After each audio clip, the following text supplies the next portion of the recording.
Cerita dimulai ketika seorang wanita bernama Mihue menghadiri pesta para pengusaha.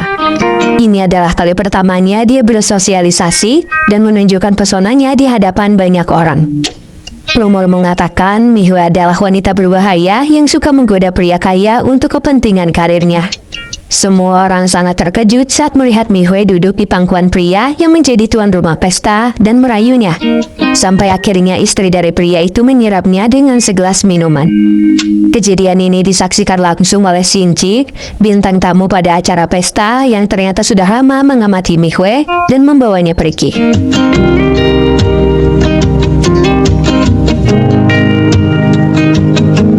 Setelah membantu Mihue menyeka wajahnya, Shinji bertanya kepadanya apa yang tengah dia perjuangkan sampai rela menggoda pria beristri. Mihue tidak menjawab dan matanya berkaca-kaca. 5 tahun yang lalu, dia pernah berpacaran dengan Shinji, tapi hubungan mereka kandas karena suatu alasan. Shinji ingin melupakan masa lalu, tapi dia terlalu sakit hati untuk merelakannya.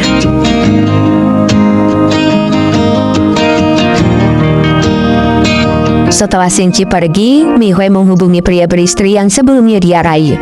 Ternyata, Mihue hanya menuruti permintaan pria itu untuk menggodanya di hadapan banyak orang. Mihue pernah mempermalukannya di masa lalu, dan dia melakukan sandiwara ini untuk membuatnya impas. Sebagai imbalannya, pria itu berjanji akan meminta ayahnya yang merupakan dokter untuk segera mengoperasi putra Mihue yang menderita penyakit jantung. Ternyata, apa yang dilakukan Mihue itu demi putranya. Tetapi Shinji dan orang-orang tidak mengetahui kebenaran ini dan salah menilainya. Shinji adalah CEO perusahaan investasi. Setelah berpisah dengan Mihue 5 tahun yang lalu, Shinji pergi ke luar negeri untuk mengobati penyakitnya, dan sejak saat itu mereka tidak pernah bertemu. Shinji tiba di kota tempat tinggal Mihue untuk mengurus pekerjaan, dan tidak pernah menyangka akan bertemu lagi dengan mantan kekasihnya. Saat memeriksa kondisi kesehatannya di rumah sakit, Shinji tidak sengaja bertemu dengan putra Mihue di toilet, dan tampaknya mereka punya kebiasaan yang sama saat mencuci tangan. Putra Mihue yang bernama Cuan-Cuan itu sangat ramah dan memanggil Shinji dengan sebutan pria tampan. Segera setelah ini, Shinji bertemu lagi dengan Mihue yang memintanya saling memaafkan, tapi dia menolak dan berkata bahwa Mihue harus menebus perbuatannya di masa lalu.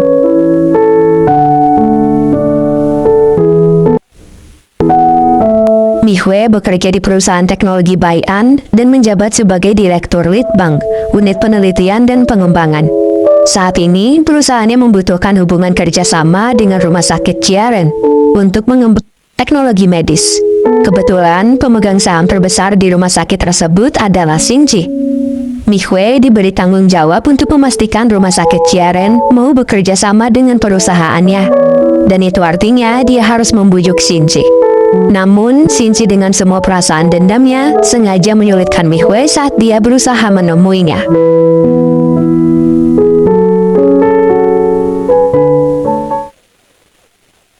Di rumah sakit, tanggal operasi jantung Cuan-Cuan telah ditentukan. Anak itu meminta jika operasinya berjalan lancar, dia ingin seorang ayah. Cuan-Cuan merasa sedih karena dia tidak punya ayah seperti teman-teman di sekolahnya. Dan meskipun Mihue mendengarkan keluh kesahnya, permintaannya terlalu sulit untuk dikabulkan. Di satu kesempatan saat berkunjung ke rumah sakit, Shinji bertemu lagi dengan Cuan-Cuan yang bertanya kepadanya apakah dia sudah menikah atau punya pacar, dan memintanya menjadi ayahnya jika dia masih melajang. Shinji mengira Cuan-Cuan anak yatim, tapi dia bingung saat anak itu menyambut dokter dengan sebutan Papa Zou, dan hatinya gelisah saat mengira dokter itu suaminya Mihue.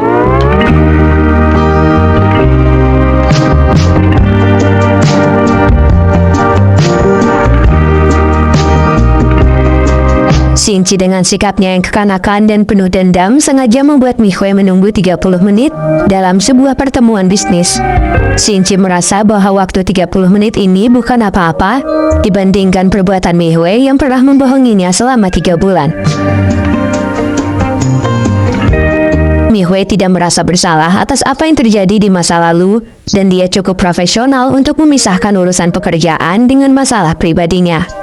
Shinji akhirnya menyerah dan mau mendengarkan penjelasan Mihue mengenai teknologi yang tengah dikembangkan perusahaannya. Teknologi yang bisa meningkatkan akurasi screening penyakit jantung. Sebagai orang yang juga punya penyakit jantung, Xinqi menyukai ide yang disampaikan Mihue, tapi dia tidak bisa menerima ajakan kerjasamanya tanpa rapat dengan para petinggi rumah sakit. Agar bisa mencapai kesepakatan, Mihue harus bersaing dengan perusahaan lain di bidang yang sama untuk menarik perhatian rumah sakit Jiaren dalam sebuah tender. Dokter yang disebut Papa oleh Chuan adalah Zhou Ruji, dokter penanggung jawab yang bertugas untuk mengawasi kesehatan Chuan. Dia sudah menemani Mihue sejak melahirkan putranya dan tinggal di lingkungan yang sama sebagai tetangga. Oleh karena itu, Chuan memanggil Dr. Zhou dengan sebutan Papa, karena dia telah menemani masa pertumbuhannya selama ini. Setelah sering menghabiskan waktu bersama, Dr. Zhou akhirnya menyukai Mihue.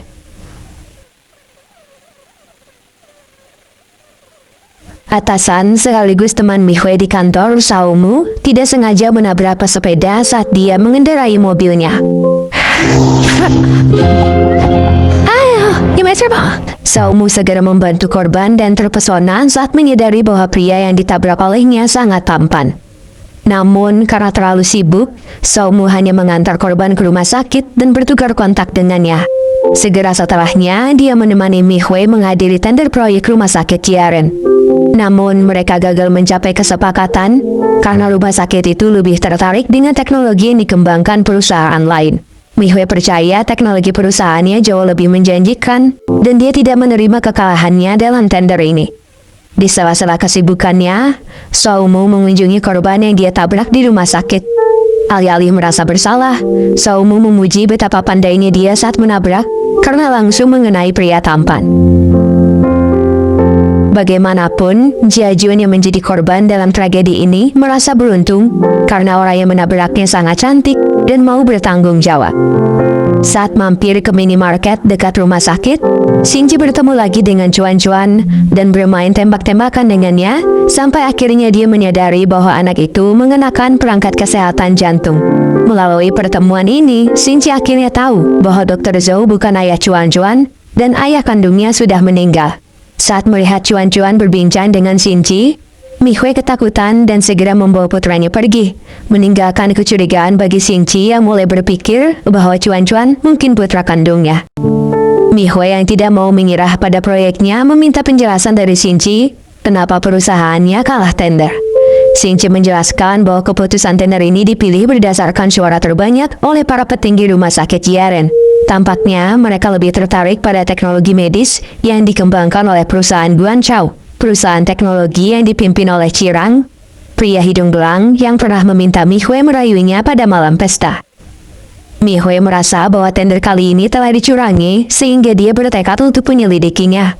Walaupun terlihat acuh-acuh, Xinqi ternyata cukup peduli pada proyek yang dikembangkan Mihue.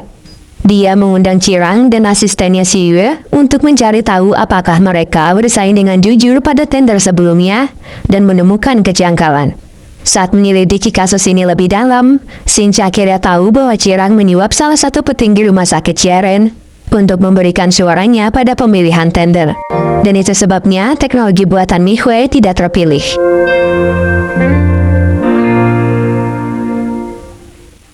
Xinqi dan Mihue bekerja sama untuk mengungkap perbuatan Qirang dan asistennya. Masalah ini pun segera diselesaikan setelah mereka mendapatkan bukti konkret. Tender sebelumnya dibatalkan dan akhirnya rumah sakit Jiaren mau bekerja sama dengan perusahaan Mihue. Sementara itu, Qirang sangat kecewa pada asistennya yang lalai dan aksi penyuapannya meninggalkan celah. Namun, kemarahannya pada wanita itu segera hilang karena ternyata dia adalah selingkuhannya. Saumu mengundang Xinqi makan malam bersama dalam rangka merayakan terpilihnya proyek Mihue dalam tender. Pada pertemuan ini, dia ingin membalas perbuatan Xinqi yang pernah menyulitkan Mihue dengan membuatnya mabuk. Namun, Mihue secara tidak terduga menghalangi rencana ini karena alkohol tidak baik bagi penderita penyakit jantung. Dia terus menggantikan Xinqi untuk minum sampai mabuk berat dan perutnya mual. Xinqi menghargai bantuan Mihue, tapi dia menegaskan bahwa kebaikannya tidak akan menutupi kesalahannya di masa lalu, dan dia tidak akan pernah memaafkannya. Dalam kilas balik, Xinci yang tumbuh di panti asuhan menemukan teman sejatinya Su Tian yang selalu ada untuknya di saat anak-anak lain menjauhinya karena dia lemah dan mengidap penyakit jantung. Saat keduanya harus berpisah karena Xinci diadopsi dan harus pergi ke Amerika, mereka membuat janji untuk saling bertemu setelah dewasa 15 tahun kemudian. Sebelum pertemuannya dengan Xinci di waktu dan tempat yang sudah ditentukan, Su Tian meninggal dalam kecelakaan bus saat dia bepergian dengan Mi Hui yang kala itu menjadi temannya.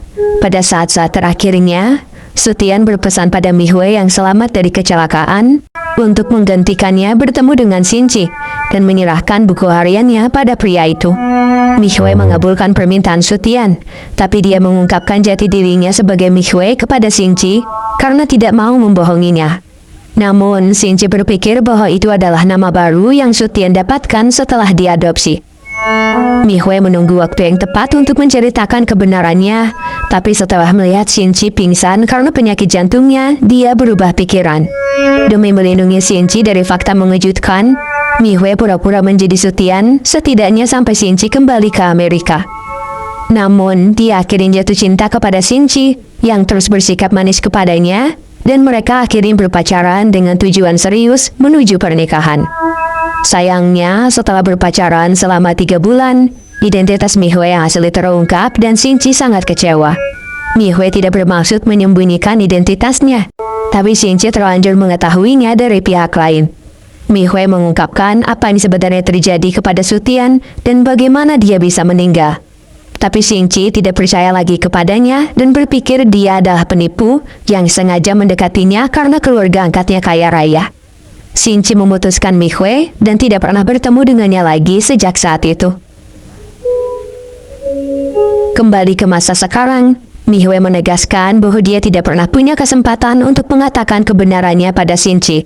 Jadi dia terpaksa membohonginya saat mereka berpacaran.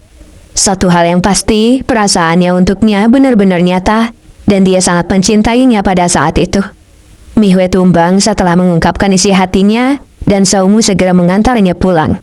Setelah apa yang terjadi, Xinci yang tidak bisa tidur terus memikirkan Mi Hui, dan merasa bersalah karena dia hanya mementingkan perasaannya selama ini. I'm thinking of you, I'm thinking of you, I'm thinking of you. Wondering if you're thinking about me too. Now it's too late. Now it's too late. I'm out of time, but I'm still thinking of you. My heart keeps on bleeding. I have scars, the ones not healing. They're all there because of you. It's my fault, I messed it up and I should have treated you much better, so much better. I miss you so bad, won't you come back to me? I've got you in my head, you're all that I see. I've lost all my chances, I know that I am too late.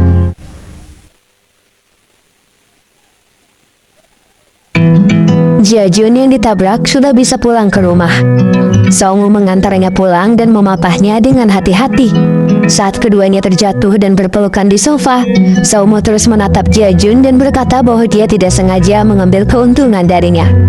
Jiajun tersenyum dan menjawab bahwa dia jauh lebih beruntung darinya. Segera setelah momen menggemaskan ini, Saumu melihat foto Jiajun kecil bersama seorang gadis. Jiajun menjelaskan bahwa gadis itu adalah kakaknya yang sudah meninggal. Dia sudah lama terpisah dengannya dan selalu mencari keberadaannya, tapi 2 tahun yang lalu kabar mengatakan dia sudah meninggal. Jiajun adalah instruktur renang yang sudah tidak punya orang tua dan hidup sebatang kara. Saumu yang lebih tua darinya merasa kasihan dan berkata bahwa Jiajun boleh meminta bantuan kepadanya jika menghadapi kesulitan. Jiajun dengan matanya yang berbinar meminta Saumu sering mampir ke rumahnya jika ada waktu luang. Cuan-cuan akhirnya menjalani operasi dan semuanya berjalan lancar. Hingga suatu ketika, Mi Hui mendapat kabar bahwa kondisi anaknya memburuk dan membutuhkan transfusi darah. Xinci yang mengetahui kabar ini ingin mendonorkan darahnya, tapi Mi Hui melarangnya. Xinci bertanya kenapa dia tidak boleh membantu, dan Mihue terpaksa menjelaskan bahwa ayah kandung tidak boleh mendonorkan darahnya kepada anaknya. Xingqi akhirnya tahu bahwa Juan adalah putranya, dan ternyata anak itu dalam keadaan sehat. Xingqi sudah lama curiga bahwa Juan adalah putranya, tapi Mihue tidak pernah mau menjelaskannya. Oleh karena itu dia menyusun skenario ini agar Mihue mau menceritakan kebenarannya. Xingqi bertanya, kenapa Mihue berbohong lagi kepadanya dan merahasiakan keberadaan putranya, padahal dia berhak tahu. Mihue menjelaskan bahwa dia baru menyadari kandungannya setelah 3 bulan. Dia tidak tega menggugurkannya dan terpaksa merahasiakannya dari Xingqi, yang saat itu sangat membencinya.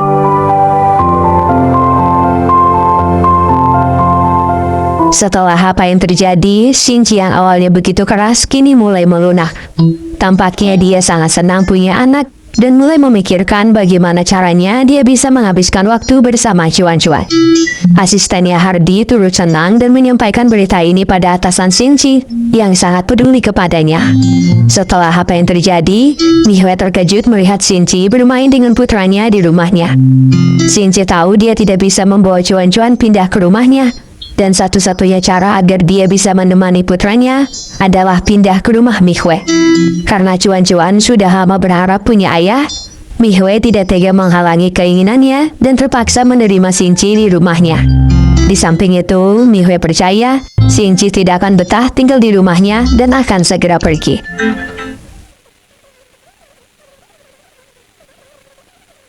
Agar kehidupan Mihue dan Xingqi berjalan dengan baik, keduanya membuat beberapa aturan yang harus ditaati. Salah satunya adalah merahasiakan mereka tinggal bersama dan hubungan Xingqi dengan Juan sebagai ayah dan anak. Mihue tidak ingin jadi bahan gosip karena itu akan mempengaruhi pekerjaannya. Xingqi menyetujuinya dan dia meminta Mihue menjelaskan kepada Juan tentang hubungan mereka agar dia tidak bingung.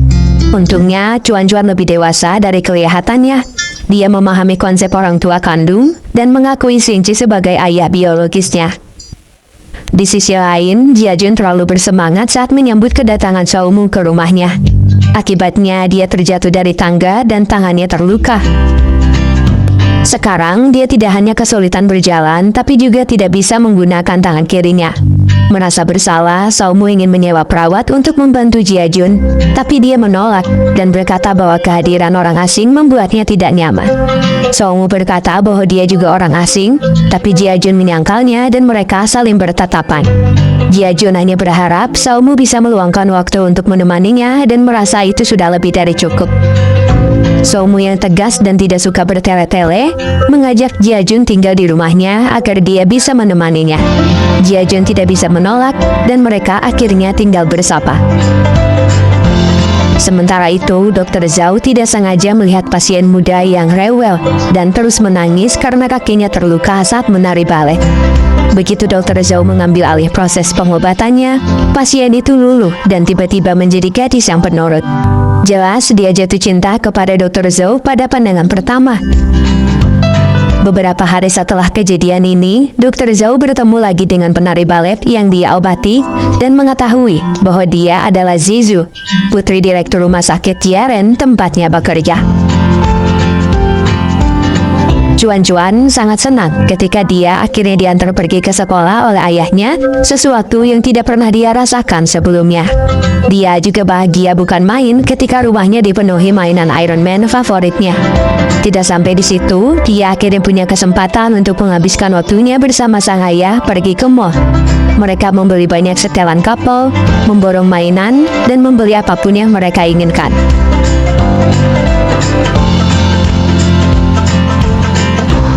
Di sisi lain, Jiajun membalas kebaikan Xiaomu dengan membersihkan rumahnya yang berantakan. Xiaomu terkesan dan dia semakin menyukai Jiajun saat dia menyiapkan obat herbal untuknya setelah pulang bekerja. Getaran cinta di antara mereka semakin kuat saat keduanya saling membantu satu sama lain seperti sepasang kekasih yang tinggal bersama. So hold me tight.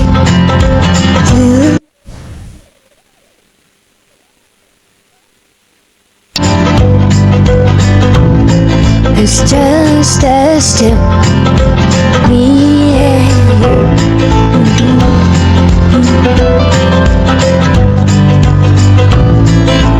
Oh.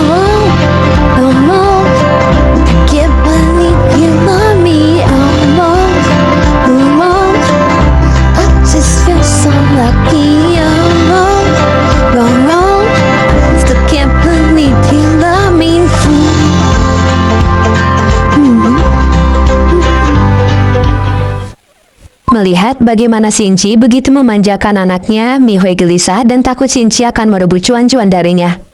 Namun kekhawatirannya segera hilang saat dia berbicara empat mata dengan Xinji. Saat itu, Xinji mengungkapkan bahwa dia sempat marah dan menyalahkan Mihue saat mengetahui cuan-cuan adalah putranya. Xinji tahu bagaimana rasanya mengidap penyakit jantung. Itu sangat menyakitkan dan dia tidak tega penderitaannya juga dialami oleh anaknya. Padahal Mihue punya pilihan untuk menolak kelahirannya yang rentan terkena penyakit. Mihue menjelaskan bahwa dia tidak bisa mengabaikan nyawa kecil yang hidup di dalam tubuhnya. Di samping itu, dia percaya bahwa penyakitnya bisa disembuhkan, sementara keguguran tidak bisa dibatalkan. Xinji menjelaskan bahwa setelah dirinya menyalahkan Mihue, dia ingin berterima kasih kepadanya karena tidak menyerah untuk melahirkan anaknya dan merawatnya sampai saat ini. Bagaimanapun, kelahiran Cuan-Cuan membuat Xinji tidak lagi merasa sendiri dan punya keluarga. Sebagai anak yatim piatu, Xinji tahu bagaimana rasanya hidup tanpa ibu. Itu sangat menyedihkan dan dia tidak mau Cuan-Cuan mengalaminya. Oleh karena itu, dia hanya ingin menghabiskan banyak waktu dengan Cuan-Cuan dan tidak akan merebutnya dari Mihue.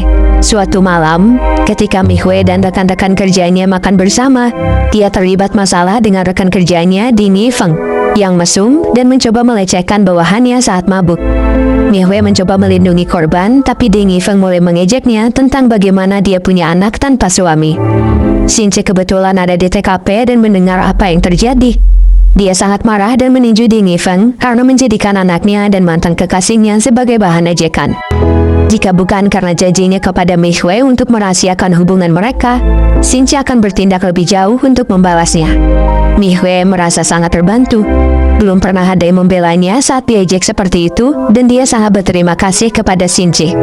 Untuk membalas kebaikannya, Mihue mengirim kue untuk Xinji saat dia bekerja di keesokan harinya. Xinji sangat menghargai perhatian ini. Suasana hatinya membaik dan dia terus tersenyum di sepanjang sisa hari itu.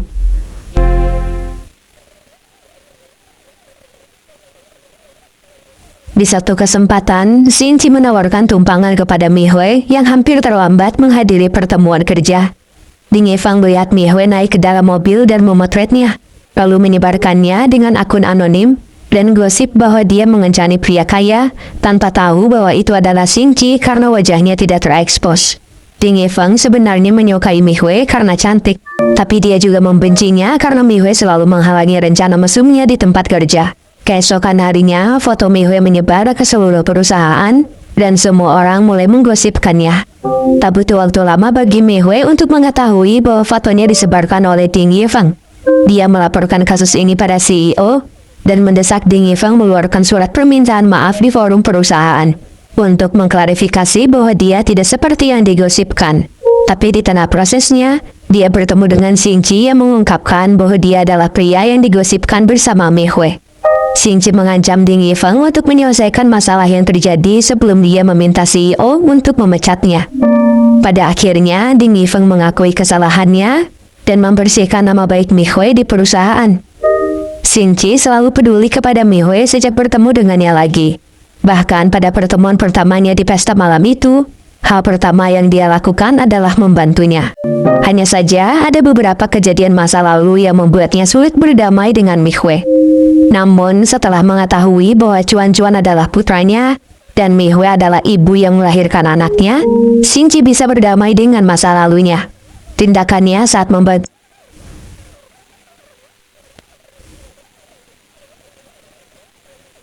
merengek meminta ayah dan ibunya membacakan cerita untuknya bersama-sama. Karena Cuan-Cuan tidak mau melepaskan tangan ayah dan ibunya, mereka akhirnya tidur bersama sampai malam berganti siang. Mihue terkejut mendapati dirinya terbangun sambil memeluk Xinji, dan dia pura-pura tidur lagi karena tidak bisa menahan rasa malunya. Xinji yang kemudian terbangun berusaha meninggalkan tempat tidur, tapi Cuan-Cuan menyela dan berkata bahwa ibunya hanya pura-pura memejamkan mata. Keadaan pun menjadi canggung sampai akhirnya Cuan-Cuan bertanya, karena ayah dan ibunya sudah tidur bersama, apakah mereka tidak akan berpisah untuk selamanya? Namun, Xinji dan Mihue tidak bisa menjawab pertanyaan itu. Segera setelah ini, Dr. Zhao tiba-tiba berkunjung ke rumah Mihue dan mengetahui bahwa Xinji tinggal bersamanya. Mihue dengan cepat membawanya pergi dan menjelaskan kepadanya apa yang sebenarnya terjadi. Mengingat Dr. Zhou sudah lama menyukai Mihue, kehadiran Xinji menjadi penghalang yang cukup besar baginya. Namun itu tidak mematahkan semangatnya untuk terus berjuang mendapatkan hati Mihue. Di samping itu, Xinji mulai gelisah saat memikirkan apakah mantan kekasihnya punya hubungan khusus dengan Dr. Zhou karena mereka terlihat begitu dekat.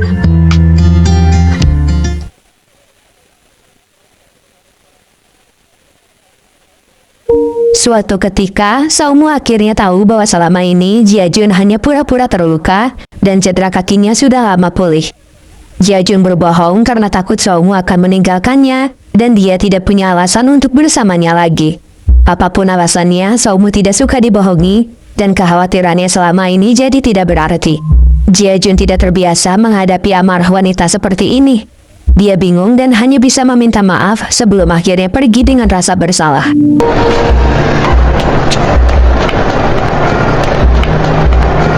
Segera setelah ini, Jiajun mengemasi barang-barangnya dari rumah Saumu dan pulang ke rumahnya.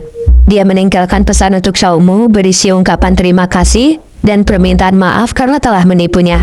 Saumu berhak untuk marah, tapi dia tidak pernah menyangka Jiajun akan pergi meninggalkannya karena masalah ini. Di tempat kerja, Mihue menghadapi masalahnya sendiri ketika CEO tidak bisa mendanai proyek yang telah dirancang olehnya. Mihue sudah menghabiskan begitu banyak waktu dan tenaga untuk meneliti dan mengembangkan perangkat lunak pemodelan jantung berbasis AI.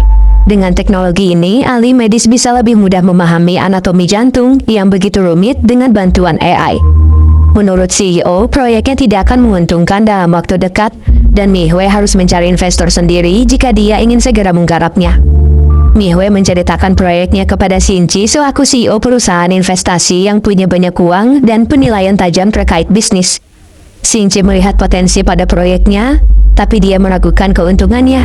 Xinji memberi kesempatan pada mantan kekasihnya itu untuk menyempurnakan proposalnya dalam waktu 2 minggu, sebelum dia bisa memberi keputusan akan berinvestasi kepadanya atau tidak. Ketika Mihue berusaha menyempurnakan proposalnya, Xinji senantiasa membantunya mengumpulkan data dan memberi masukan. Keduanya semakin dekat sejak saat itu dan mulai merasa nyaman satu sama lain.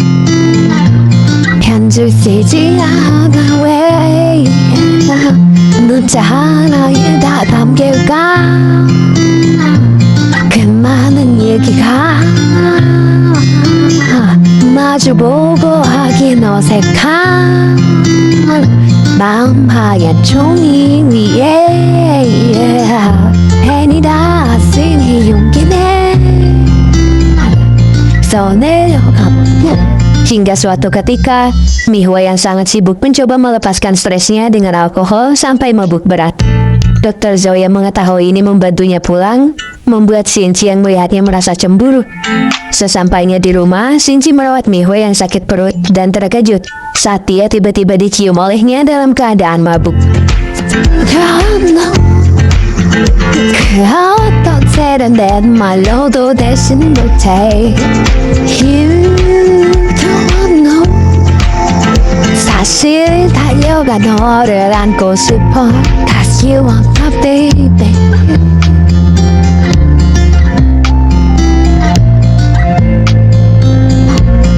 Ini adalah refleks alam bawah sadar yang menjadi bukti bahwa Mihue juga masih menyimpan perasaannya untuk Xinji.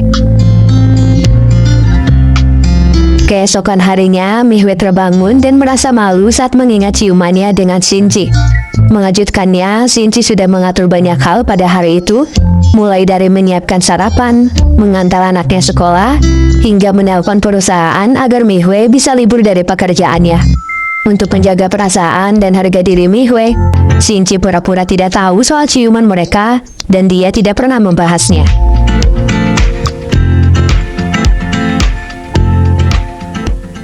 Kerja keras Mihue membuahkan hasil. Dia telah menyempurnakan proposal proyeknya, dan Xinji tertarik untuk berinvestasi kepadanya.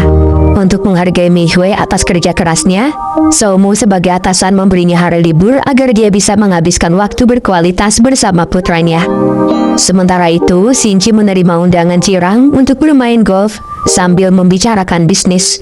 Namun, karena Xinji sudah berinvestasi pada Mihue, dia menolak ajakan kerjasama Cirang dan mengkritik asistennya yang pernah berbuat curang dalam tender. Di samping itu, Xinci belum bisa memaafkan mereka yang pernah menyulitkan mantan kekasihnya. Setelah pertemuan ini, Xinci bergabung dengan Juan dan Mihue bermain di taman hiburan. Mereka sangat menikmati waktu kebersamaan ini dan terlihat seperti keluarga yang harmonis. Sementara itu, Jiajun diam-diam memperhatikan Saumu dari jauh karena ia sangat merindukannya. Saumu yang menyadari ini sangat senang, dan di satu kesempatan dia berkunjung ke kolam renang, tempat di mana Jiajun bekerja sebagai pelatih. Saumu rela pura-pura tidak bisa berenang agar Jiajun mau mengajarinya dan memperbaiki hubungan mereka. Di sisi lain, penari balet Zizu berusaha mendekati Dr. Zhao. Dia bahkan mau menjadi sukarelawan di rumah sakit agar bisa sering bertemu dengannya. Walaupun Dr. Zhao terus menghindarinya dan menggunakan pekerjaannya sebagai alasan, Zizu tidak menyerah. Di saat yang sama, Dr. Zhao juga tidak ingin menyerah pada cintanya. Dia membeli sepasang sepatu untuk dihadiahkan pada Mihue atas pencapaiannya mendapatkan dana investasi. Xinci yang tidak mau kalah juga membelikan sepatu untuk Mihue. Tapi alih-alih memilih sepatu cantik, dia mementingkan fungsi dan kenyamanan yang membuat Mihue lebih menyukai hadiahnya. Sekolah Cuan-Cuan merencanakan kegiatan orang tua dan anak. Pada awalnya Mihue menolak, tapi karena Cuan-Cuan ingin pergi, dia berjanji untuk meluangkan waktunya dan mengikuti kegiatan tersebut. Cuan-Cuan ingin ayahnya ikut, tapi kebetulan Xinci harus pergi keluar kota selama beberapa hari. Mengejutkannya, pada hari kegiatan yang dimaksud, Xinci tiba-tiba datang dan membawa makanan untuk semua orang. Dia rela begadang selama berhari-hari demi memangkas waktu dinasnya dan bisa bergabung dengan kegiatan orang tua di sekolah. Lebih dari itu, Xinci menghibur Mihue yang sedih karena gagal membuat kue dalam kegiatan tersebut. Xinci mengajaknya untuk membuat kue bersama-sama. Cuan-Cuan sangat senang melihat orang tuanya akur, dan mereka terlihat seperti keluarga cemara yang menyebarkan kebahagiaan.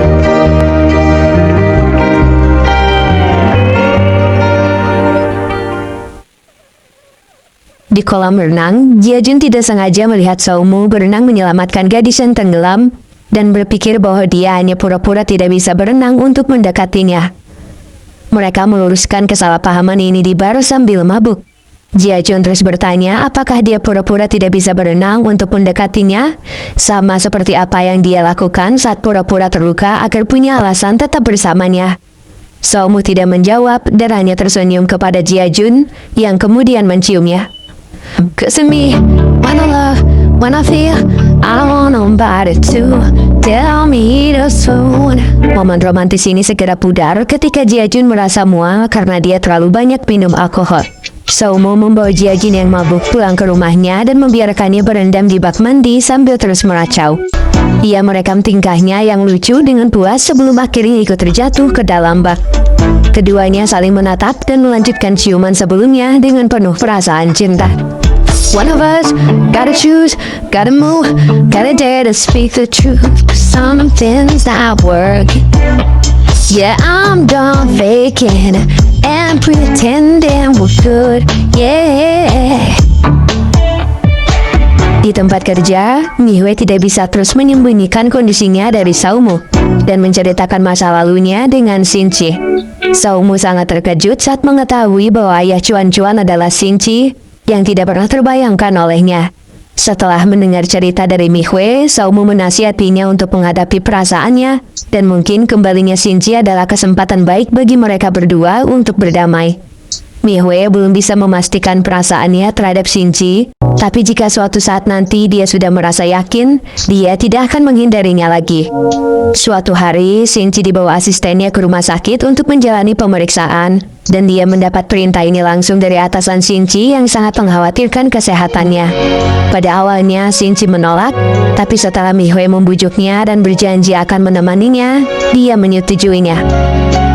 Di satu kesempatan, Xinci melihat Mihue tidur di sofa dan membantunya berbaring. Mihue terbangun, tapi dia memejamkan matanya lagi dan pura-pura tidur karena malu menghadapi situasi ini. Teringat kejadian sebelumnya, Xinci dengan usil terus memperhatikan Mihue sampai dia membuka matanya dan tertawa. Don't go to work, won't stay here forever, won't dance around like kids kitchen making breakfast together. I know there's a world outside, but right now it's you and me. Just you and me, baby. I'll dip my time, the ups and downs, but now life's been treating me kindly. Because of you, my life's not blue anymore. 'Cause you are my baby. Di rumah sakit, Shinji tidak sengaja mendengar percakapan antara Dr. Zhao dan Zizu yang akhirnya mengetahui bahwa pujaan hatinya sudah menyukai wanita lain dan pergi dengan perasaan kecewa.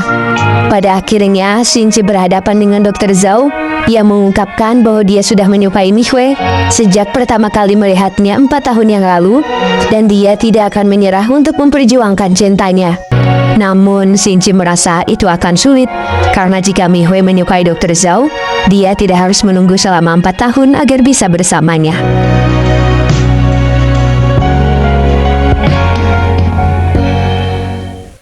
Di kantor, proyek pemodelan jantung yang direncanakan Mihue melewati persetujuan Dewan Direksi dan proyeknya bisa segera dimulai.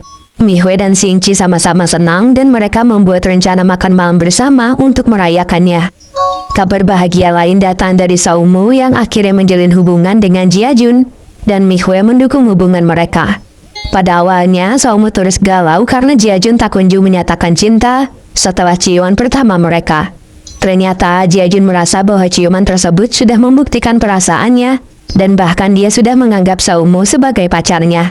Bagaimanapun, menyatakan perasaan adalah bagian paling penting dalam hubungan, tapi Jiajun mengabaikannya karena tidak punya pengalaman berkencan. Meski begitu, dia mau belajar dan melakukan pengakuan romantis kepada Saumu di kolam renang.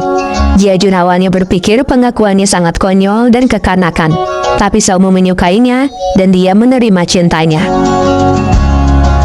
Pada hari makan malam yang telah ditentukan, Shinji menyiapkan hadiah lipstik untuk Mihue sebagai ucapan selamat karena proyeknya akan segera dimulai. Semua orang menikmati momen kebersamaan ini sampai akhirnya cuan-cuan lepas dari pandangan Mihue dan hilang di mall yang begitu besar. Shinji yang kebetulan baru kembali dari toilet menenangkan Mihue dan memintanya berpencar untuk mencari putra mereka. Untungnya pegawai mall yang menemukan cuan-cuan segera menghubungi Mihue untuk menjemputnya. Mihue sangat khawatir dan ternyata cuan-cuan ingin membeli hadiah untuk ibunya, seperti yang dilakukan Shinji. Meski tidak punya uang, dia sangat antusias melihat barang-barang yang mungkin disukai ibunya, dan tanpa sadar pergi begitu jauh. Cuan-cuan menangis dan meminta maaf karena telah membuat orang tuanya khawatir.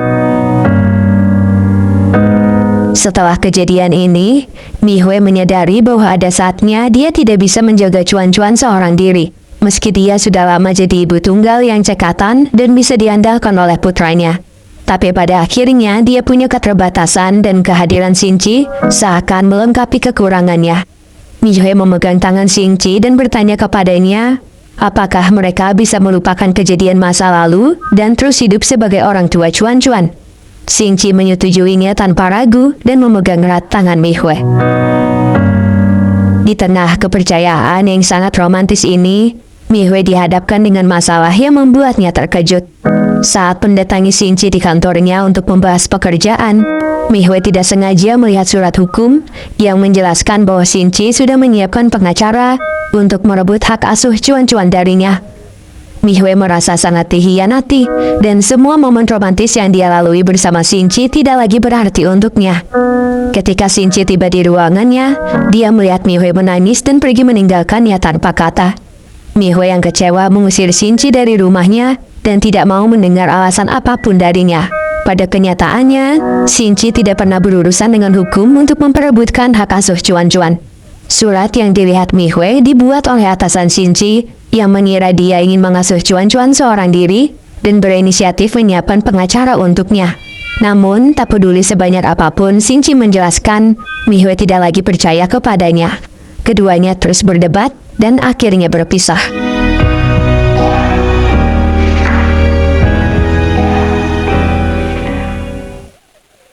Setelah apa yang terjadi, cuan-cuan bingung kenapa Shinji pergi dari rumahnya, dan Mihue hanya menjelaskan bahwa ayahnya sibuk bekerja. Mihue sudah memblokir semua kontak Shinji, tapi untungnya Cuan-Cuan masih bisa menghubungi Shinji melalui kontak asistennya yang belum diblokir oleh Mihue. Melihat bagaimana anaknya begitu merindukan Shinji, Mihue mulai merasa bersalah telah memisahkan mereka. Di satu kesempatan, Chirang makan malam bersama ayah mertuanya dan istrinya. Hubungan Chirang dengan istrinya tidak harmonis, tapi mereka sepakat untuk tetap bersama demi kepentingan bisnis. Istri Chirang tidak peduli suaminya dekat dengan wanita lain, dan bahkan tidak melarangnya berselingkuh, selama itu tidak terungkap ke publik dan tidak membuat keluarganya malu. Istri Chirang hanya peduli pada kehidupan mewah dan anjing peliharaannya. Chirang mau menikahi istrinya hanya karena dia pewaris perusahaan Guangzhou, yang saat ini kondisi kesehatannya mulai memburuk. Sementara istri Chirang mau dinikahi olehnya karena dia bisa diandalkan untuk mengurus perusahaan. Chirang selalu berusaha membuat ayah mertuanya terkesan kepadanya agar dia bisa dipercaya untuk mengambil alih perusahaan, dan itu sebabnya dia menghalalkan segala cara untuk menguntungkan perusahaannya. Di tempat kerja, Mihue mendapat undangan konferensi AI di kota Shanghai, sebuah acara di mana dia bisa mengenalkan proyek pemodelan jantung berbasis AI miliknya ke halayak umum dan para investor. Untuk itu, Saumu akan menemaninya pergi selama 1 minggu, dan Cuan-Cuan ikut bersama mereka. Pada hari keberangkatan, Mihue dan putranya pergi terlebih dahulu, sementara Saumu harus mengurus pekerjaannya yang lain. Mihue sangat beruntung karena pihak maskapai penerbangan mau memindahkan mereka ke kelas bisnis secara gratis. Tidak sampai di situ, setibanya di Shanghai dia mendapat informasi bahwa fasilitas hotel miliknya telah ditingkatkan. Merasa curiga, Mihue akhirnya tahu bahwa semua fasilitas mewah yang dia dapatkan berasal dari Shinji yang diam-diam mengikutinya ke Shanghai. Mihue menolak fasilitas ini dan meminta pihak hotel menyiapkan kamar biasa yang dia pesan. Segera setelahnya, Mihue bertemu dengan Shinji di lobi hotel saat dia tiba-tiba dipeluk seorang wanita yang kemudian mencium pipinya. Mihue yang terkejut segera membawa Cuan-Cuan pergi, tapi Shinji mengejarnya dan menjelaskan bahwa wanita itu adalah Cindy, atasan sekaligus kakak angkatnya yang tinggal di luar negeri. Mihue tidak bisa menolak ajakan Cindy untuk pergi ke kedai kopi, karena dia sengaja datang dari tempat jauh hanya untuk menemuinya dan Cuan-Cuan, yang menurutnya pintar serta menggemaskan.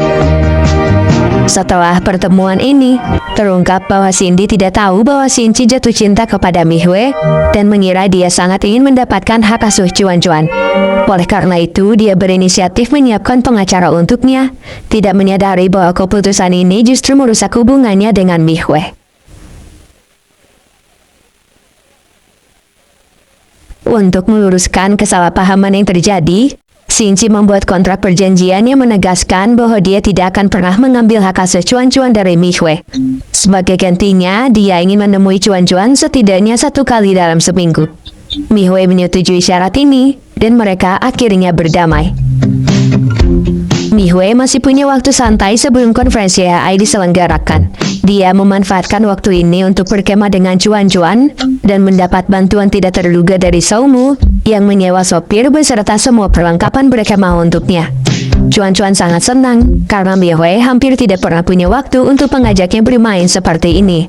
Setibanya di pantai, Cuan-Cuan dan ibunya bertemu dengan Shinji yang kebetulan ada di sana bersama rekan bisnisnya. Pada akhirnya, Shinji bergabung dengan Mihue dan putranya untuk berkemah.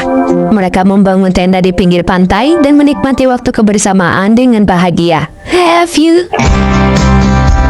all my life a lonely night? You were always sitting in bar, just never lose your way.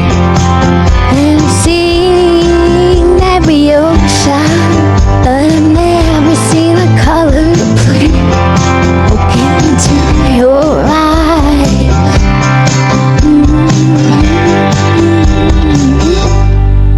Blue.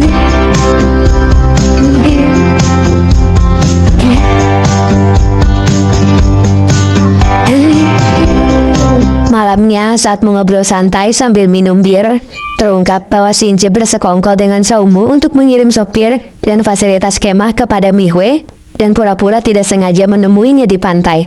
Shinji tidak mau mengakuinya, Dan meskipun Mihue tahu dia berbohong, itu tidak menutup fakta bahwa dia merasa senang karena punya kesempatan berkemah yang mengesankan dengan putranya. Di sisi lain, Dr. Zhao meratapi nasibnya yang tidak pernah punya kesempatan untuk mendekati Mihue. Di tengah perasaan sedih ini, Zizu datang untuk menghiburnya dan mengajaknya nonton bersama ke bioskop. Walaupun Zizu sudah tahu Dr. Zhao menyukai wanita lain dan sempat kecewa, pada akhirnya dia tidak mau menyerah dan terus mengejar cintanya. Dr. Zhao cukup menikmati momen kebersamaan ini dan dia tidak sengaja mendengar Zizu begitu antusias mengatakan pada temannya lewat telepon bahwa dia sangat senang bisa pergi kencan bersamanya. Zizu memang gadis yang to the point. Dia tidak malu menunjukkan ketertarikannya pada Dr. Zhao. Dia tahu bagaimana caranya mencari kebahagiaan untuk dirinya sendiri dan tidak ragu untuk memperjuangkan cintanya meski itu tidak mudah. Dr. Zhao sangat menghargai perasaan Zizu dan dia tidak punya alasan untuk membencinya. Oleh karena itu, Dr. Zhao mulai membuka hatinya dan memberi kesempatan pada Zizu untuk mendekatinya. Di sisi lain, Saumu yang sangat merindukan kekasihnya mendapat kejutan tidak terduga ketika Jiajun tiba-tiba menyusulnya ke Shanghai, tapi dia terlalu gengsi untuk mengakuinya.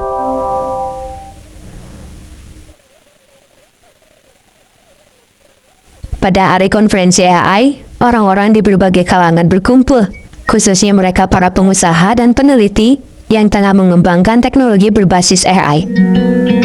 Cirang dan asistennya juga hadir untuk mempresentasikan rencana pengembangan teknologi mereka yang gagal mendapatkan investasi dari Xinji. Mihue juga akan mempresentasikan penemuannya, tapi penyelenggara acara memberitahunya bahwa presentasi ini dibatalkan pada menit-menit terakhir. Mihue merasa ada yang tidak beres, sampai akhirnya dia menyadari bahwa Cirang mendesak penyelenggara acara untuk menjegal presentasinya. Di akhir acara, Mihue dengan berani meminta para pengunjung untuk tetap tinggal dan menyimak presentasinya. Karena Mihue begitu populer, para pengunjung mau menyisihkan waktu mereka untuk mendengarkan presentasinya, dan rencana Cirang untuk menjegalnya gagal total. Cirang takut teknologi buatan perusahaannya kalah saing dan ketakutannya menjadi nyata ketika para investor berbondong-bondong mendekati Mihue di akhir presentasinya. Pada pesta pertemuan berikutnya, Mihue mengenakan gaun indah yang membuat mata semua orang berbinar. Mihue tampak anggun dan Xinji tidak bisa mengalihkan pandangan darinya. Pada pertemuan ini, Cindy meminta maaf pada Mihue atas masalah yang terjadi sebelumnya dan mereka semakin akrab. Sementara itu, Cirang merasa telah melewatkan kesempatan dan berusaha mencoreng citra Mihue agar proyeknya tidak diminati.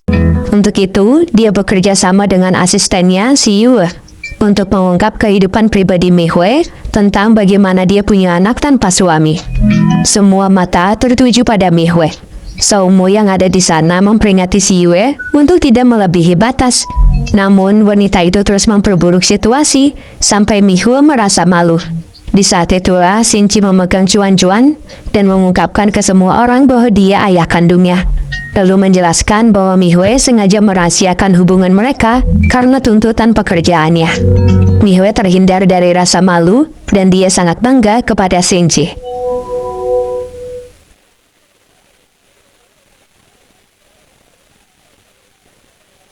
Setelah apa yang terjadi, Saumu dengan tulus merasa bahagia untuk sahabatnya.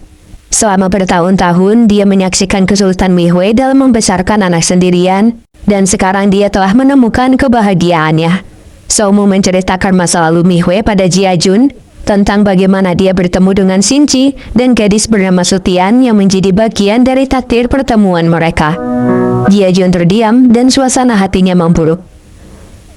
Sementara itu, Mihue yang mabuk bertanya apakah Xinji menyukainya, dan akhirnya muntah sebelum Xinji memberikan jawabannya. Xinji selalu menyukainya, bahkan ketika mereka masih bertikai. Dia mungkin pernah membencinya, tapi cintanya tidak pudar. Sekarang, setelah melewati banyak hal bersama, Xinji ingin menegaskan perasaannya kepada Mihue. Di lain tempat, Jiajun terus menatap foto kakaknya sambil menangis, dan terungkap bahwa Sutian yang diceritakan Saumu adalah kakaknya. Berdasarkan cerita Saumu, Sutian tidak seberuntung Mihue yang bisa diselamatkan pada saat-saat terakhir dalam kecelakaan bus yang mereka alami. Masalahnya, Jiajun pernah mendengar kesaksian orang yang selamat dari kecelakaan itu, bahwa Sutian terlihat berdebat dengan Mihue sebelum bisnya terjatuh ke jurang. Jiajun berpikir Mihue bertanggung jawab atas kematian kakaknya. Keesokan harinya, Xinci menyiapkan kejutan kecil berupa pertunjukan boneka tangan untuk Mihue. Melalui pertunjukan ini, Xinci meminta maaf kepada Mihue karena pernah memutuskannya dan mementingkan perasaannya sendiri. Dia juga berterima kasih kepadanya karena telah melahirkan Juan-Juan dan menjadi sosok ibu yang hebat untuk putranya. Terakhir, Xinci bertanya apakah Mihue bisa memberinya satu kesempatan lagi untuk memperbaiki kesalahannya. Sebelum Mihue memberikan jawabannya, Jiajun tiba-tiba muncul dan menyalahkan Mihue atas kematian kakaknya dengan amarah yang berapi-api. Xinci akhirnya tahu bahwa Jiajun adiknya Sutian dan menuntut penjelasan dari Mihue terkait tuduhannya. Mihue kecewa kepada Xinci yang tidak membelanya dan menatapnya seolah mencurigainya. Padahal Mihue sudah menceritakan kebenarannya pada Xinci 5 tahun lalu, sesaat sebelum mereka putus. Mihue menegaskan bahwa dia tidak bersalah dan pergi tanpa penjelasan. Songmu yang mengetahui masalah ini sangat kecewa kepada Xinci karena tidak membela Mihue dan malah mencurigainya. Dia juga kecewa kepada Jiajun karena menuduh sahabatnya tanpa bukti.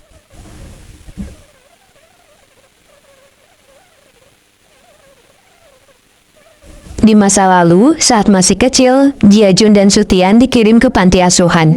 Setelah diadopsi, Jiajun kehilangan kontak dengan Sutian dan terus mencarinya sejak saat itu. Sebelum akhirnya dia mendapat kabar bahwa kakaknya meninggal dalam kecelakaan bus. Sekarang, Mihue tidak ingin disalahartikan sebagai orang yang membunuh Sutian. Dia membawa Xinci dan Jiajun ke kota lokasi kecelakaan. Mereka menemui polisi yang mengurus kasus kecelakaan bus dan menemukan alamat saksi mata yang mengetahui alasan kenapa Sutian meninggal, padahal punya kesempatan untuk selamat. Dalam kisahnya, bus yang ditumpangi Sutian dan Mihue menabrak tanggul dan terjadilah kekacauan. Para penumpang menyelamatkan diri dan saksi mata menarik Mihue sesaat sebelum bus terjatuh ke jurang. Sayangnya, Mihue tidak bisa menyelamatkan Sutian karena dia bersikeras ingin kembali ke kursi belakang untuk mengambil foto masa kecilnya bersama Jiajun. Namun dia melewatkan kesempatan untuk menyelamatkan dirinya. Saksi mata lain salah memahami niat baik Mihue saat ingin menolong Sutian dan mengira mereka saling berebut untuk menyelamatkan diri. Jiajun yang terlanjur emosi tidak memeriksa faktanya dengan benar dan berpikir Mihue bertanggung jawab atas kematian kakaknya. Sekarang setelah tahu apa yang sebenarnya terjadi, Jiajun meminta maaf kepada Mihue karena telah menuduhnya. Mihue memahami perasaannya. Dia tidak menyalahkannya dan menawarkan diri menjadi kakaknya jika dia mau. Walaupun kesalahpahaman sudah diatasi, Mihue masih kecewa kepada Xinci dan terus menghindarinya. Saat keduanya bertemu, Xinci mengungkapkan bahwa dia tidak pernah meragukan Mihue atau mencurigainya. Dia hanya ingin tahu apa yang sebenarnya terjadi kepada Sutian dan bukan menyalahkannya. Bagaimanapun, Sutian pernah menjadi bagian dari hidupnya dan alasan kenapa dia bisa bertahan melewati masa kecilnya yang sulit, dan dia tidak punya perasaan apapun pada gadis itu. Mihue tahu dan memahami sudut pandangnya. Dia hanya takut mereka akan selalu hidup di bawah bayang-bayang Sutian. Xinci pernah menyalahkan Mihue di masa lalu karena dia menggunakan identitas Sutian, dan sekarang setelah 5 tahun berlalu, Xinci tidak membela Mihue saat dituduh membunuh Sutian. Tidak ada jaminan bahwa masalah Sutian akan muncul di kemudian hari, dan Mihue sudah tidak sanggup menghadapinya karena kematian Sutian juga meninggalkan luka untuknya. Mihue menegaskan kepada Xinci bahwa hubungan mereka sekarang hanya sebatas orang tua cuan-cuan dan tidak ada ikatan romantis. Dalam kilas balik, Mihue menemui Sutian yang berhasil dievakuasi dalam keadaan kritis. Di saat itulah dia mendapatkan permohonan dari Sutian untuk menggantikan pertemuannya dengan Xinci. Mihue tidak pernah menyesali keputusannya untuk membantu Sutian. Dia juga tidak pernah menyesali hubungannya dengan Xinci. Sebelum pulang, Mihue mengunjungi tempat kecelakaan bus dan berdoa agar Sutian bisa pergi dengan tenang. Dia juga berharap bisa mengenalnya lebih awal di kehidupan selanjutnya.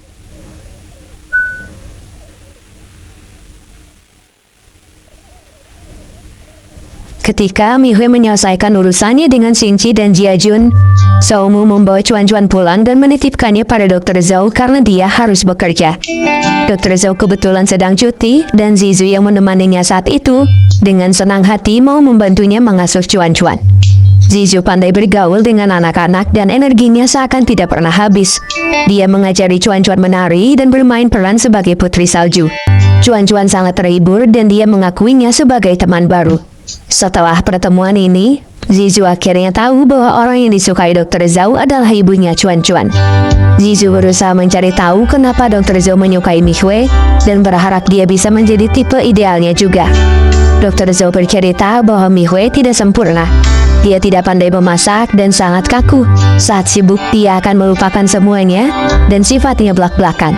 Meski begitu, dia selalu melihatnya seperti cahaya yang membuatnya selalu ingin berada di sisinya. Mendengar ini, Zizu mengungkapkan bahwa Dr. Zhao juga seperti cahaya untuknya dan berkata bahwa dia ingin bersaing secara adil untuk mendapatkan hatinya. I'm feeling so lonely when you never phone me. I put your picture on my windowsill to make myself feel alright. But I knew it would not be easy spending time apart, and I almost can't believe it. Believe that you're going out of my bed. This will get better until you come around.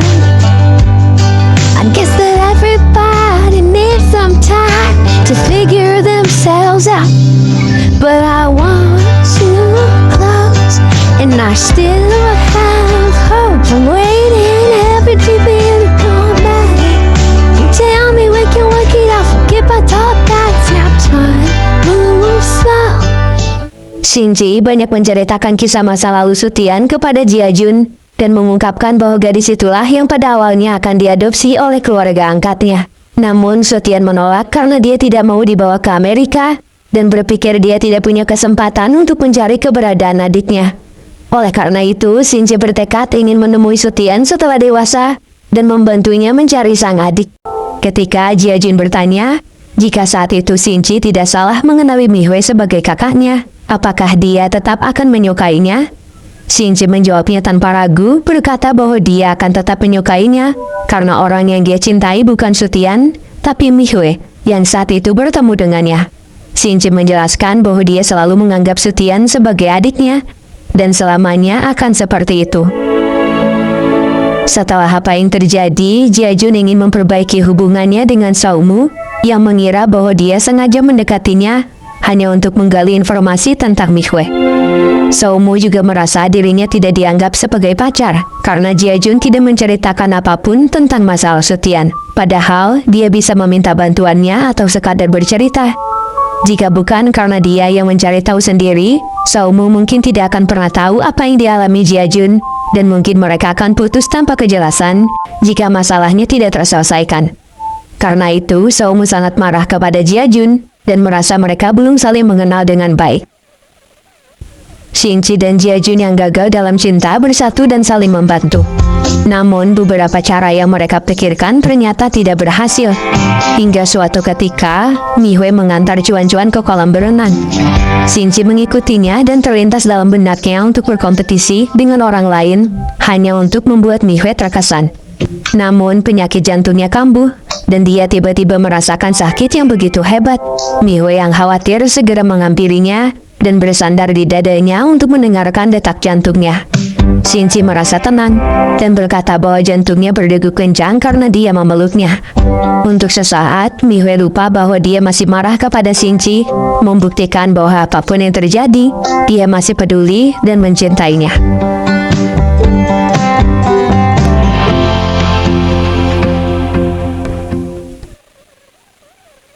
Sama seperti Shinji, Jiajun mengupayakan yang terbaik untuk meluluhkan pujaan hatinya.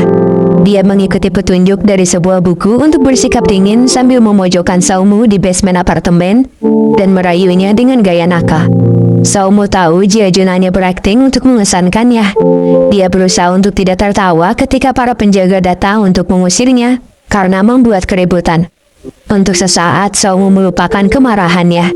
Dia menghargai usaha Jiajun untuk meluluhkan hatinya dan terus tersenyum. Segera setelah ini, Saumu tidak lagi marah kepada Jiajun dan mereka akhirnya kembali bersama.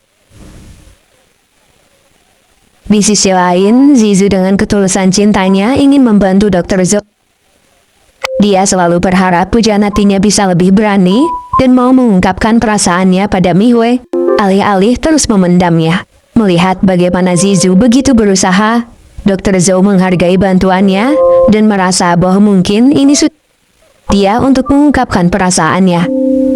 Zizu membantu Dr. Zhou menyiapkan segalanya dan bahkan berlatih proses pengakuan cinta bersamanya.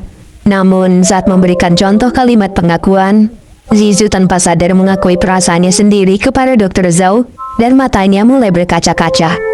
Zizu pura-pura tegar sampai akhir dan berkata bahwa Dr. Zhou harus melakukan apa yang telah dia ajarkan kepadanya. Tanpa diduga, Dr. Zhou tiba-tiba teringat akan waktu yang dia habiskan bersama Zizu. Pikirannya tiba-tiba dipenuhi kenangan saat Zizu selalu menghiburnya dan menemani.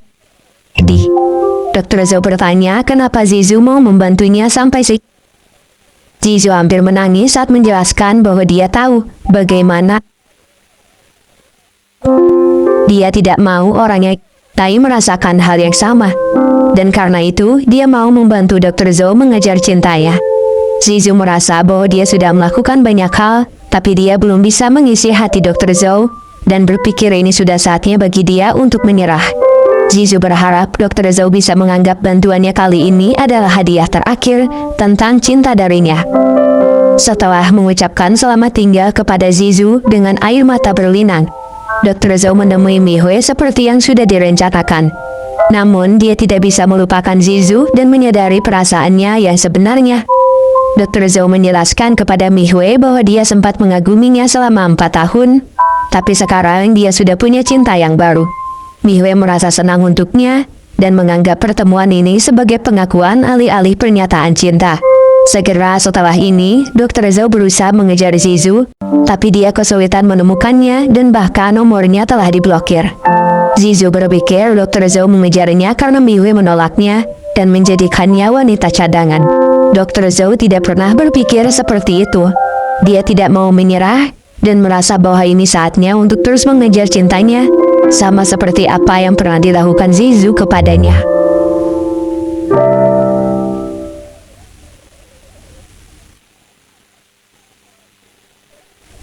Ayah Nakit mulai merencanakan proses pergantian kepemimpinan di perusahaannya. Agar suksesi ini berjalan lancar, Cirang berusaha meyakinkan istrinya dan berencana memperkuat hubungan mereka. Namun, di tengah gejolak politik kekuasaan ini, istri terima foto perselingkuhan suaminya dengan si Yue. Istri Cirang tidak marah, tapi dia memperingati suaminya untuk jika menginginkan perusahaan ayahnya. Menanggapi masalah ini, Cirang memecat si Yue dari perusahaan untuk menghindari kecurigaan orang-orang bahwa mereka menjalin hubungan. Si Yue merasa telah dibuang, tapi Cirang secara khusus membelikan kalung berlian mahal untuknya, lalu membujuk dan berbohong kepadanya, mengatakan bahwa dia akan menceraikan istrinya dan menikahinya setelah dia menguasai perusahaan ayah mertuanya. Si Yue yang dimabuk cinta termakan rayuannya, dan dia mengikuti rencananya untuk resign dari perusahaan. Sementara itu, Xinchi masih berjuang untuk meluluhkan hati Mihue yang ternyata sangat sulit untuk dibujuk. Hingga suatu ketika, Mihue terpaksa datang ke rumah Xinchi untuk mengambil mainan yang dibelikan Xinchi untuk cuan-cuan. Ketika Mihue melihat sebuah pohon, Harugi menjelaskan bahwa itu adalah pohon yang ditanam Xinchi saat pertama kali pindah ke rumah ini. Setelah itu, setiap pulang kerja, dia akan melamun sambil memandangi pohon tersebut. Pada awalnya Harugi tidak mengerti, tapi setelah mendengar kisah perjalanan hidup Xinchi, dia akhirnya tahu bahwa pohon itu mengingatkannya pada Mihue dan awal dari pertemuan mereka di dekat pohon besar. Harugi menjelaskan kepada Mihue bahwa selama 5 tahun terakhir, Xinchi tidak pernah melupakannya. Mendengar ini, Mihue akhirnya mau membuka hatinya lagi untuk Xinchi. Setelah beberapa kali menyembunyikan gejala penyakitnya dari Mihue, Xinchi akhirnya pergi ke rumah sakit untuk memeriksa kesehatan jantungnya.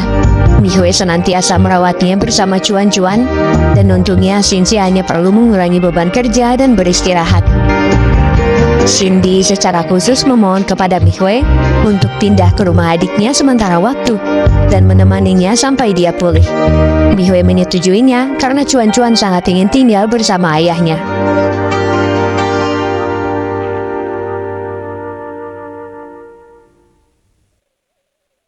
Di satu kesempatan, Miwe bertemu dengan Cindy yang akan segera pergi ke luar negeri, dan mungkin akan sulit baginya untuk bertemu dengannya lagi. Cindy berharap Shinji punya akhir bahagia bersama Miwe, karena dengan itu dia dan keluarganya bisa merasa tenang. Miwe mengerti bahwa Cindy berusaha mempercayakan adiknya kepadanya, dan pertemuan ini menjadi perpisahan bagi mereka.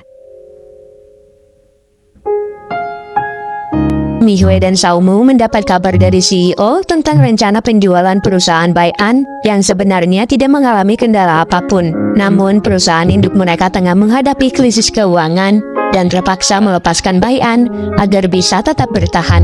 Masalahnya, tidak ada jaminan proyek pemodelan jantung milik Miwe bisa terus berjalan jika perusahaan mereka jatuh ke tangan orang lain. Rintangan yang harus dihadapi Miwe adalah Cirang, yang juga berencana mengakuisisi perusahaan Bai'an untuk mengesankan ayah mertuanya. Di samping itu, dia juga ingin mendekati Miwe. Dalam kisahnya, Cirang sudah lama memendam perasaan kepada Miwe, tapi cintanya bertepuk sebelah tangan, dan Miwe sangat membencinya karena suatu alasan. Ketika Cirang bertindak di luar batas, Miwe melindungi dirinya dengan teknik bela diri yang sudah lama dia pelajari, sampai akhirnya Shinji membawanya pulang dan menenangkannya sambil memeluknya. 5 tahun yang lalu, setelah putus dari Shinji, Miwe bekerja di perusahaan Cirang. Asisten yang menjadi selingkuhan Cirang dulunya bekerja dengannya di satu divisi yang sama. Pada awalnya Cirang bersikap baik dan Miwe tidak mewaspadainya. Hingga suatu ketika, Cirang mencoba melecehkannya, tapi tidak ada yang percaya kepada Miwe saat dia mengadukan perbuatannya ke perusahaan. Miwe yang melihat kejadian ini pada awalnya mau bersaksi untuk Miwe, tapi pada saat-saat terakhir dia berpihak kepada Cirang. Selama bekerja, Miwe merasa tersaingi oleh Miwe, dan karena itu dia mengkhianatinya. Akibatnya, Cirang dianggap sebagai korban tidak bersalah, sementara Miwe dipecat dan dianggap sebagai wanita jahat yang berusaha menggoda atasannya agar bisa naik jabatan. Itu sebabnya pada 5 tahun kemudian, Cirang meminta Miwe menggodanya di malam pesta, agar rumor bahwa dia berusaha melecehkannya benar-benar hilang dan namanya bersih. Sekarang, Shinji merasa bersalah karena dia tidak ada untuk Miwe pada saat itu.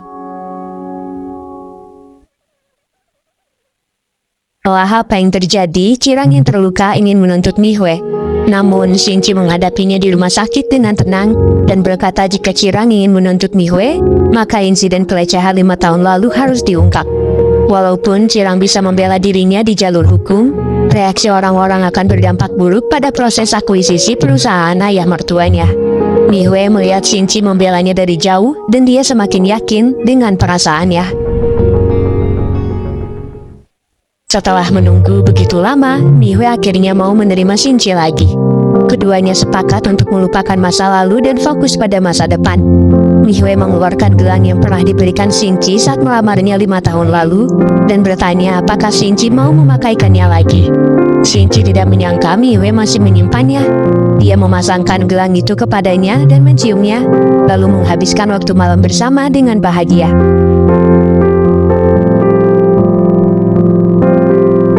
Keesokan harinya, cuan-cuan memergoki mereka tidur bersama dan marah karena dia tidak diajak. Di tempat kerja, Miwe, Saumu, dan CEO sepakat untuk mengakuisisi Bai'an dengan uang mereka sendiri. Shinji bergabung dengan mereka untuk menambahkan modal dan menjadi pemegang saham terbesar. Miwe ingin menjual rumahnya untuk mengumpulkan modal akuisisi. Shinji ingin membelinya tapi Miwe menolaknya, merasa bahwa dia harus mengatasi masalahnya sendiri untuk membuktikan kelayakannya. Shinji menghargai keputusannya dan membantunya menjual rumahnya, meski itu sangat disayangkan karena tempat tersebut meninggalkan begitu banyak kenangan dengan cuan-cuan. Di sisi lain, Cirang dan Miwe mencari tahu berapa jumlah uang yang akan dikeluarkan Miwe dan rekan-rekannya untuk mengakuisisi Bai'an dalam tender yang akan datang. Jika mereka tahu jumlahnya dan bisa menawarkan harga yang lebih tinggi, mereka bisa mengakuisisi Bai'an. Untuk itu, mereka membujuk pegawai Bai'an di Ngifeng yang problematik untuk mencari tahu jumlah tender yang ditawarkan Miwe dan berjanji akan memberinya jabatan tinggi setelah Bai'an jatuh ke tangan mereka. Ding Yifeng berhasil melakukan tugasnya dan pada hari penentuan, Cirang bisa menawarkan harga lebih tinggi untuk mengakuisisi Bai'an dan perusahaan itu jatuh ke tangannya. Apa yang dilakukan Cirang melanggar hukum dan bisa merusak nama baik perusahaan Guanzhou milik ayah mertuanya. Namun, Cirang percaya bahwa ini bukan masalah besar, dan dia akhirnya mendapat kepercayaan dari ayah mertuanya untuk mewarisi perusahaan Guanzhou.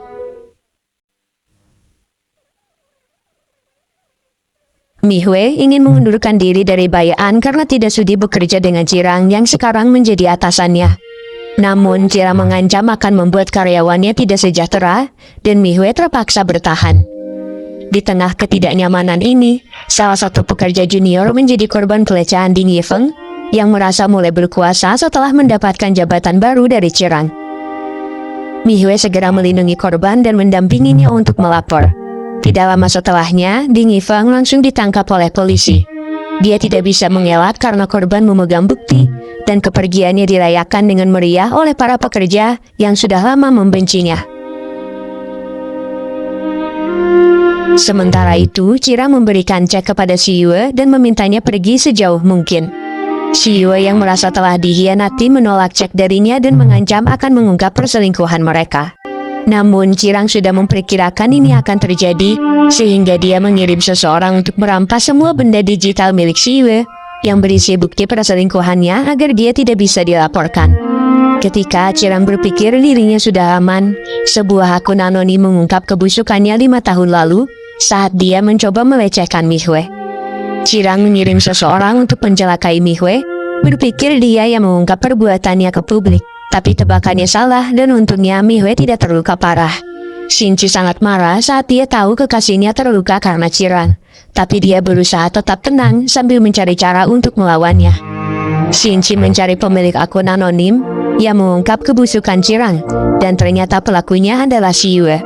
Tak disangka dia mengajak wanita itu berpihak kepadanya dan menyatukan kekuatan untuk melawan Cirang. Si Yue yang penuh dendam menerima ajakannya dan bertemu dengan Mihue. Dia secara pribadi meminta maaf kepada Mihue dan memberinya file berisi bukti-bukti saat Cirang mencoba melecehkannya, yang telah dia siapkan untuk menghadapi momen seperti ini. Berbekal bukti yang ada, Mihue selaku korban dan Si Yue selaku pelapor dengan akun anonim sebelumnya, mengungkap perbuatan Cirang melalui siaran langsung dan menjadi trending topik. Begitulah bagaimana mereka mengalahkan Cirang yang akhirnya ditangkap polisi dan saham perusahaan Guanzhou anjlok. Sebagai langkah terakhir, Xinchi mengakuisisi perusahaan Guanzhou yang terpuruk. Istri Cirang terpaksa menerimanya demi mempertahankan reputasi dan harga saham perusahaan keluarganya. Setelah menyelesaikan masalah yang terjadi, Si Yue meminta maaf kepada Mihue atas perbuatannya di masa lalu. Mihue memaafkannya dan mereka berpisah dengan damai. Xinchi secara resmi mengakuisisi perusahaan grup Guanzhou, dan itu artinya perusahaan Bai'an juga ada di bawah kendalinya.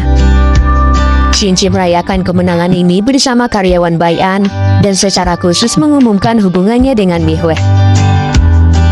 Kebahagiaan lain datang dari Dr. Zhou yang berhasil meyakinkan Zizu bahwa dia sangat menyukainya dan mereka akhirnya menjalin hubungan.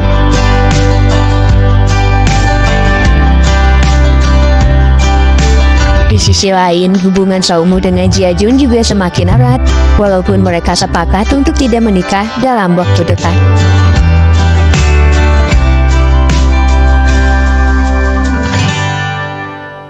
Xinchi diam-diam membeli rumah Mihue yang sebelumnya dijual kepada orang lain untuk menyelamatkan kenangan di dalamnya. Mihue sangat berterima kasih kepadanya dan kebahagiaannya semakin lengkap ketika Xinchi akhirnya melamarnya. Namun, ketika Xinchi mengeluarkan cincinnya, jantungnya bermasalah dan dia akhirnya pingsan. Xinchi dilarikan ke rumah sakit dan Mihue sangat mengkhawatirkannya. Dr. Zhou yang memeriksa menjelaskan kepada Mihue bahwa Xinchi kelelahan dan mengalami komplikasi. Dia harus segera menjalani operasi dan sebaiknya pergi ke luar negeri untuk mencari dokter yang pernah merawatnya. Jika tidak, akan terjadi konsekuensi yang mengancam nyawa seperti kejadian hari ini. Setelah Dr. Zhou pergi, Mihue tidak bisa menahan tangis sambil berjongkok di lantai. Berkaca dari keadaannya, Xinchi ragu untuk melamar Mihue karena tidak ada jaminan dirinya akan berumur panjang. Dan demi kesehatannya, dia harus pergi ke Amerika untuk menjalani operasi dalam waktu yang cukup lama. Alih-alih terus bersedih, Mihue memanfaatkan waktu yang tersisa untuk membuat kenangan indah bersama Xinchi. Suatu malam, Mihue dibantu teman-temannya menyiapkan video pengakuan untuk Shinji tentang perasaannya dan bagaimana dia hanya ingin dinikahi olehnya. Mihue tahu Shinji ragu melamarnya karena dia takut akan masalah kesehatannya. Tapi Mihue percaya bahwa tidak ada yang lebih penting daripada momen saat ini. Bersamaan dengan berakhirnya video tersebut, Mihue muncul dengan gaun putih dan bertanya kepada Shinji apakah dia mau menikahinya. Shinji menyetujuinya dan berjanji kepada Mihue bahwa dia akan memasangkan cincin lamarannya setelah kembali dalam keadaan sehat. Keduanya saling berciuman dan semua orang turut berbahagia. Di malam yang mengharukan itu, Shinji dan Mihue tidur bersama putra mereka dengan bahagia. Namun, di keesokan harinya Mihue terbangun dan menemukan Shinji telah pergi. Dia tidak berpamitan karena takut akan ragu untuk pergi dan hanya mengabari Mihue melalui telepon. Perpisahan ini sangat menyakitkan bagi mereka, dan Mihue semakin sedih saat melihat surat wasiat yang ditulis oleh Shinji untuknya.